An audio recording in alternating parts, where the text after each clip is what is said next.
Rui Lira, agora na Cultura Informa. Tá chegando com os comentários o professor e analista político Rui Lira. Não faltam notícias para qualquer comentarista analisar e discutir os problemas do Brasil. Nós que estamos aqui sempre dedicados à política nacional, não podemos reclamar de monotonia, de rotina. As coisas estão se sucedendo numa velocidade muito grande e, como tem muitas notícias diferentes uma da outra, a gente precisa tentar tirar uma linha, tirar uma definição de dentro dessa confusão toda, o que é que realmente está acontecendo. Então, nós temos uma primeira conclusão fácil de tirar. Quando você observa, por exemplo, o relatório da CPI que está saindo agora, pelo tipo de pessoas que estão sendo envolvidas e pelos tipos de acusações que estão sendo colocadas, a gente tem um traço muito comum nesses que estão sendo acusados, inclusive o presidente da República, de que são pessoas que não ligam, não dão a menor importância para aquele que paga a conta, aquele que trabalha muito, para aquele que... Professor Rui Lira, a gente vai tentar contato através do telefone para que você possa terminar o seu comentário aqui e que a gente possa entender, né, o que está sendo trazido aqui pelo professor Rui Lira. A nossa produção vai entrar em contato com o professor Rui Lira, o analista político que sempre participa aqui no segundo horário, dia sim, dia não, no programa A Cultura Informa. Exatamente, abraçar aqui no Facebook o Uber Vander Salgueiro, abraçar também o Jailton Arruda, tá participando aqui a Maria José, o Jailton Arruda mandou mais uma mensagem, o Robson Teixeira, Índio Agagiane, tá ouvindo lá em João Pessoa, obrigado pela audiência. Tem também aqui o Júnior do Pastel e a gente retorna com o Rui Lira. Professor Rui Lira. Pois bem, a gente dizia que um traço está muito caracterizado tanto na ação do governo Bolsonaro como nesse processo de apuração da CPI que envolve gente do governo e gente de fora do governo. Mas todos eles têm um traço comum. Primeiro, eles acreditam que não serão punidos, que não pagarão nenhuma conta e que vão tentar, esses que estão acusados, eles passam por cima dos princípios morais, passam por cima de qualquer tipo de ética e eles passam também por cima de qualquer respeito pelo dinheiro público. Eles querem passar a mão nesse dinheiro. É uma coisa que está muito clara. E uma coisa que também está muito clara é que eles são aliados do governo, uns são do próprio governo, mas todos eles têm esse traço comum de não respeitar o povo e de tentar passar a mão no dinheiro público. E de cima do governo federal não vem nenhuma atitude para conter, para diminuir, para proibir ou para evitar que esse povo se mova. Pelo contrário, as pessoas confiam que de cima vem cobertura. Que a partir da presidência da República, as pessoas estão isentas de punição. Parece que para algumas pessoas que votaram no candidato Jair Bolsonaro, e talvez até nele próprio e alguns dos seus ministros, esteja a convicção de que eles assumiram o poder para eles. Eles tomaram para si aquilo que é da nação, aquilo que é do país, aquilo que é da nossa população. Então eles tomam o governo e seus instrumentos, como são ministérios, polícia e até mesmo a área política, a área jurídica, tudo para eles é um esquema de cobertura para que eles façam o que der na vendetta. Então, isso significa dizer que nós estamos lidando, eu digo nós que não concordamos com isso, ou as pessoas que não concordam.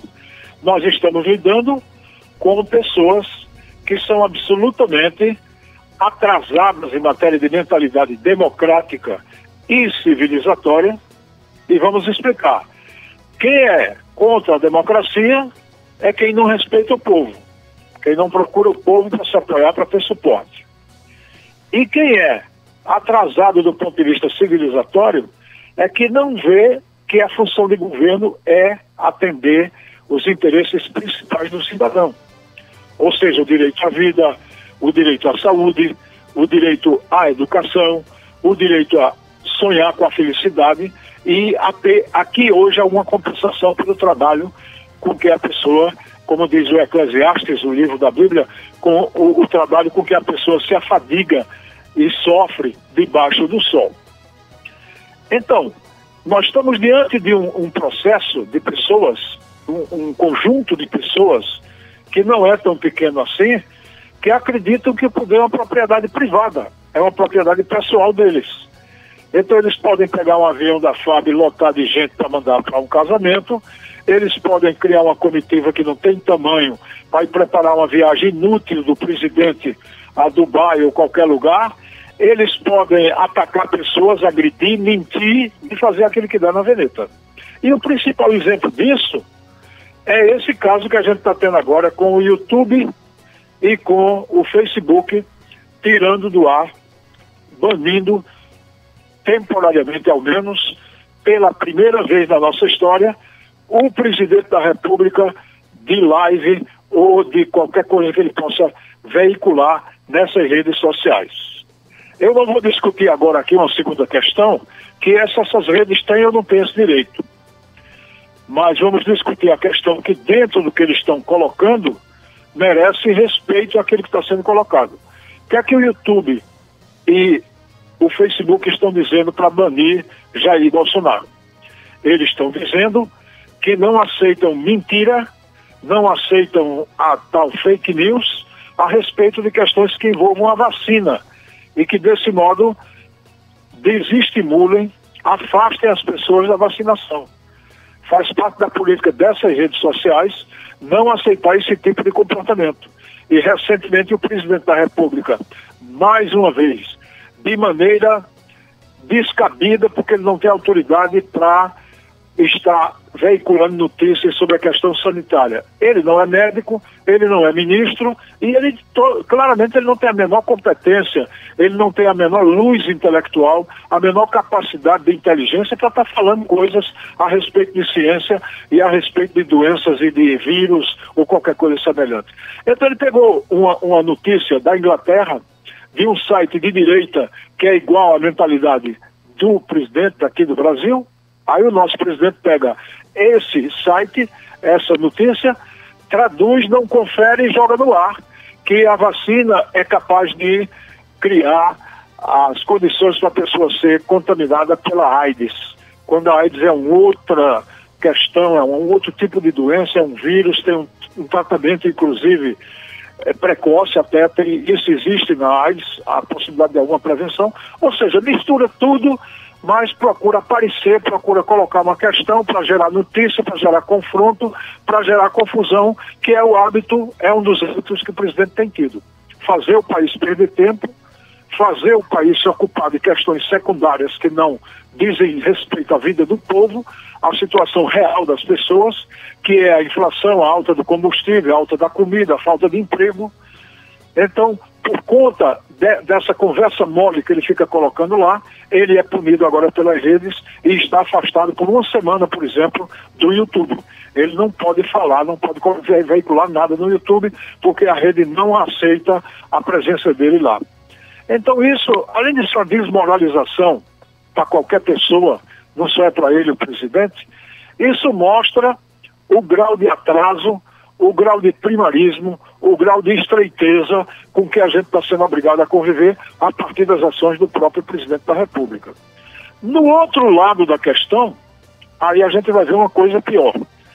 Se antes eu estava levantando aqui que nós temos um governo e um conjunto de pessoas a ele atrelados, pessoas oportunistas, picaretas e ladrões também, que estão lá tentando passar a mão em dinheiro público, dentro e fora do governo. Essas pessoas estão se sentindo autorizadas a fazer isso. E essas pessoas não ligam para o cidadão e para respeitar o dinheiro do povo. Consequentemente, é aquilo que eu disse. São pessoas primitivas, atrasadas e não civilizadas e sem nenhum pensamento democrático. E é um conjunto. Não envolve isso só o presidente e seus filhos, mas um conjunto de pessoas que está envolvido nisso. E aí vai de tudo. vai de advogado, médico, engenheiro, cientista, o dia da 4. Se você imaginar, está aí dentro. Militar, não militar, religioso ou não religioso, todo mundo atrás de passar a mão no dinheiro público. Aí vem agora a terceira questão que eu quero abordar para encerrar o comentário. Nós temos um presidente que, se não governa essas pessoas que estão passando a mão ou tentando passar a mão no dinheiro público, essas pessoas que se sentem autorizadas pelo próprio presidente a fazer o que quiserem, também não temos um presidente que governe preços, que governe a economia, que governe a sociedade do ponto de vista do consumo, que interessa diretamente hoje e agudamente a população brasileira. Um governo que está ameaçado de uma greve de caminhoneiros por falta de ação, por falta de atitude, e um presidente que, como disse a colunista Idelgarde Ângel do 247, é um presidente que governa para o cercadinho. Mas para o cercadão, quem manda são os interesses dos ricos, do setor produtivo ou não, e sobretudo do setor financeiro, como ficou provado recentemente pelo vazamento de uma entrevista de André Esteves, um homem do setor financeiro, do mercado de capitais, um banqueiro também, dono de revista, dono da revista Veja, dono da revista Exame, e um homem que diz que dita para o presidente do Banco Central o que ele deve fazer, fala com Arthur Lira e fala com Guedes e com o governo e determina o que vai acontecer. Ou seja, fica claro, quando a gente fala aqui em poder econômico, o que é? É um banqueiro mandando no presidente do Banco Central ou dando orientação ao ministro da Economia, que é um incompetente, segundo todo mundo sabe, no mercado financeiro. Ele pode ser competente para ganhar dinheiro e pegar o seu dinheiro ilegal e colocar lá no paraíso dos ladrões, lá nas Ilhas Caimã ou em qualquer outro lugar. Mas ele não é competente para gerenciar a economia, que é uma coisa, inclusive, que ele nunca fez, e nem sequer como um banqueiro ele se saiu como uma pessoa de alto nível, de alta qualidade, de sucesso dentro do seu setor. Então é esse o quadro que a gente está tendo. Um governo que não governa a economia, um governo que incentiva picaretas de todo tipo a tentar explorar o setor público, e a gente vê que em cima desse tipo de gente picareta, desse tipo de gente oportunista e que quer, repito, passar a mão no dinheiro do povo, a gente tem também um misto de atraso, de falta de conceito, falta de visão, falta de valores, falta de ética, e a gente vê também falta de civilidade, falta de democracia. Esse é o problema que a gente tem na mão. Porém, isso aí tem uma solução que cada dia está mais próxima, que são as eleições. Porque no dia da eleição, na hora H, o voto de nós, cada um vale o voto de cada pessoa. E aí a gente vai ver até que ponto o povo brasileiro aprendeu ou não aprendeu, refletiu ou não refletiu, tirou melhores conclusões ou não de tudo isso que a gente está assistindo, e que a CPI da Covid é o melhor retrato ao listar mais de 80 patifes. Eu não digo que todos sejam, mas que vão ser julgados ainda, mas tem um bocado de patife embutido aí dentro, tem um bocado de picareta embutido aí dentro, e gente que acha que é dono do Brasil sem ter nem autoridade para isso, nem delegação de autoridade para isso. É o que fica para a reflexão do ouvinte da Cultura Informa. Opinião é na Cultura. Primeiro lugar em audiência, do jeito que você gosta. Você está ouvindo a Cultura Informa, o jornal do nosso rádio. Aqui várias mensagens dos ouvintes. O Jorge Campos está dizendo: boa tarde a todos. O Bezerra Adriano: boa tarde, Rui. Essa CPI comprovou que o governo queria propina sobre vacina. Pois é, eu nem diria o governo, porque tem algumas pessoas lá que podem não estar envolvidas. Mas a gente pode imaginar que esse governo, ele está dando toda a cobertura, pelo menos as pessoas pensam isso. A gente vê um simples soldado, ou quando eu digo simples, não é porque o soldado não tem papel, não, é porque ele não é um general, ele não é um coronel, não é um comandante. Ele se sente no direito de pisar no pescoço de uma pessoa, de bater na cara de alguém. Então, o Brasil está virando uma licenciosidade. É uma palavra estranha que a gente não usa, mas talvez ajude a caracterizar. Ou seja, as pessoas fazem as coisas do jeito que querem, sem pedir licença, sem respeitar nenhum critério. Então você tem agressões de todo tipo às pessoas, e eu digo, remarcações de preços também que não tem cabimento. Essa própria política de preços da Petrobras. Então tudo isso está compondo um cenário, está compondo um desenho, onde claramente você vê uma coisa: só não tem justiça, só não tem mão de ferro para controlar quando se trata dos interesses de quem está ganhando dinheiro de algum modo com as coisas. Ou se o cara está lá fazendo alguma jogada do Ministério da Saúde, o governo não pega ele pelo pé. Se o sujeito está fazendo qualquer patifaria aí, em termos de ministério de qualquer coisa, dificilmente ele é colocado fora. Só para ter uma ideia, o presidente do Banco Central, o ministro da Economia, ambos têm dinheiro sujo. A gente pode suspeitar disso, é uma suspeita. Dinheiro sujo colocado em paraíso fiscal, porque só coloca dinheiro em paraíso fiscal quem tem dinheiro sujo para colocar lá.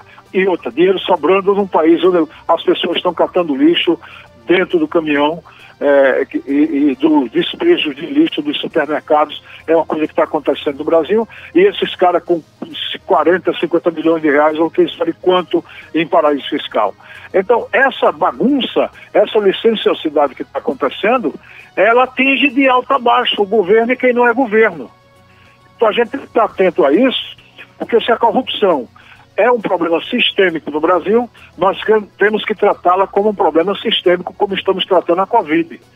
É uma doença, e ela tem que ser tratada, ela tem que ser trabalhada, e quem está dando autoridade aos outros ou praticando isso tem que ser punido pela lei. Aqui o Adriano Heleno está dizendo: por que o senhor nunca falou que no começo da pandemia foi o presidente que alertou para não ter carnaval? Aí veio o doutor Varela e falou que era só uma gripezinha. Ele estava correto, o presidente. O presidente também falou que era uma gripezinha.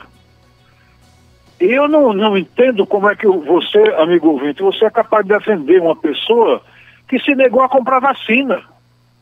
Está provado aí pelos números da vacinação que só a vacina está salvando o povo brasileiro. E quem foi que desautorizou o ministro da Saúde, que tinha acabado de acertar a compra da Coronavac? 40 e tantos milhões de doses, me parece, que ele estava tentando comprar. E o presidente foi lá e desautorizou o ministro. E o ministro é tão sem dignidade, tão sem autoestima, tão sem autorrespeito, que aceitou isso, disse que o manda e o outro obedece. Como se o Brasil, o Ministério, fosse a caserna, fosse uma instituição militar, onde você pode se escorar na ordem dada para esconder a sua falta de competência e de capacidade de hombridade para cumprir uma ordem errada, para cumprir uma ordem ilegal. Mas o Pazuello disse isso de Bolsonaro. Mas foi Bolsonaro que deixou de comprar vacina. Então, ter falado que isso era gripezinho ou não, isso não é nada.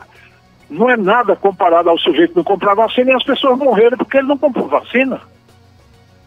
Isso é, todo mundo tem que estar até claro o que é mais importante. Mais importante, sendo os mil brasileiros que morrem à toa e em vão porque o presidente não compra vacina, ou se Drauzio Varela ou o presidente disse que era gripezinha ou gripezona. O que é que isso vale? Essa baboseira de falar gripezinha ou gripezona, isso vale o quê dentro dessa argumentação que a gente está colocando? Se o ouvinte tivesse a mãe, tivesse o pai ou a família inteira dizimada, como aconteceu em mais de um caso aqui no Brasil, certamente não estaria fazendo esse tipo de defesa. E outra, essa defesa não convém ao presidente, porque facilmente você tem argumento que derruba tudo isso. É o que eu falo. Não é falar gripezinha, era ter falado vacinona na hora certa. E isso o presidente não fez. Tem mensagem aqui do Paulo Roberto que diz: boa tarde, professor Rui, é com muita alegria que vejo que estamos sendo imunizados contra o vírus, só falta o outro vírus em 2022, o povo dá o remédio a ele. A expectativa é que a população analise o que vai acontecer, porque nós não teremos apenas como candidato Lula e Bolsonaro. Já está lançada aí, por exemplo, a candidatura de Rodrigo Pacheco, que é presidente do Senado. Dória já anda por aqui, na Paraíba, perguntando quem é que andou lá em Dubai. Teve uma reunião que ele fez essa pergunta imbecil e foi objeto do riso e da gozação das redes sociais. É o cara que sai de São Paulo, né, vestido pela alienação de uma pessoa altamente burguesa e altamente fora daquilo que é o povo, e vem para o Nordeste para fazer graça, perguntar se as pessoas sabem como é Dubai. Para dar um exemplo de Dubai como lugar seco e dizer que aqui ele vai trazer água. Certamente deve ser essa conversa, porque tem uns sulistas bastante desinformados e até um nível da idiotia que imagina que o único problema do Nordeste hoje é água. É a menor bronca que a gente tem água nesse momento. O que a gente tiver é semelhante a qualquer lugar do mundo, mas não é o problema central da nossa economia nem do nosso povo. Mas Dória é o candidato potencial e tem mais outros candidatos. O nosso eleitor terá que prestar atenção se nós temos um vírus ou vários vírus. Tá? O vírus Delta, o vírus Alfa, o vírus Beta, o vírus Gama, e tantos que todos que votaram em Bolsonaro agora estão se candidatando contra ele. Todos que fizeram esse jogo. Ou os que se negaram a votar contra ele, como foi o caso de Ciro Gomes. Então tem gente de todo tipo para ser avaliado, e eu convido meus ouvintes a abrir a cabeça, aplicar a inteligência, colocar uma lente bem focada para enxergar bem e fazer uma escolha que seja compatível com as necessidades do nosso povo brasileiro em 2022. E para a gente encerrar, tem uma mensagem aqui do Nezinho. O Nezinho está dando apoio aqui a Rui, está dizendo: muito bem, esse é meu professor, já votei em você e voto de novo. Incentivando Rui à política. Vou me candidatar então. Tô brincando, né? Mas muito obrigado, Nezinho. Ter votado em mim, ou qualquer pessoa que votou em mim, é sempre uma honra, né? Porque é um ato de confiança do cidadão, e Nezinho sabe, né? E meus eleitores sabem que ninguém votou em troca de alguma coisa. Votou apenas pelo meu trabalho no rádio. A primeira vez que eu me candidatei junto com o colega Marco Moura, foi muito bem votado também com o Pepeu e outro jornalista de Caruaru, que só tem uma coisa para oferecer a Caruaru: a nossa própria vida, a nossa própria conduta, o nosso próprio compromisso de informar a sociedade e fazer alguma coisa pela nossa terra, coisa de que eu muito me orgulho, e não vejo na minha trajetória lá atrás nada que a gente possa dizer que foi um crime contra o povo, por exemplo. A gente tem certeza disso. Podemos não ter feito o melhor, nem o ideal, porque a gente talvez não tivesse essa capacidade, mas fizemos o que deu, e o que deu era o nosso máximo naquele tempo, e é isso que importa. Muito obrigado, Nezinho, muito obrigado, boa tarde para André Santiago, boa tarde para Sandro Rodrigues, a nossa técnica, para a grande audiência da Cultura Informa, e uma boa tarde especial para a nossa grande entrevistadora, Elaine Dias. Boa tarde, professor Rui Lira, um grande abraço. Forte abraço, professor Rui.